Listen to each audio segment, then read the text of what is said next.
Menatap kompetisi Liga 2 musim 2025-2026, manajemen Sriwijaya FC mulai melakukan pembenahan.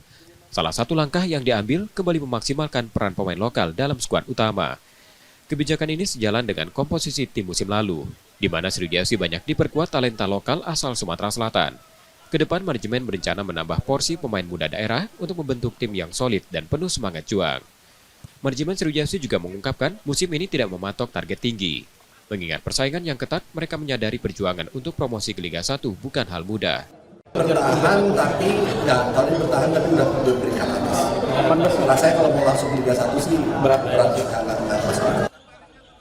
Keputusan mengutamakan pemain lokal bukan tanpa alasan. Selain lebih mengenal karakter permainan tim, para pemain lokal dinilai punya mental petarung dan mampu tampil habis-habisan di setiap laga. Nur Muhammad, Kompas TV, Palembang, Sumatera Selatan.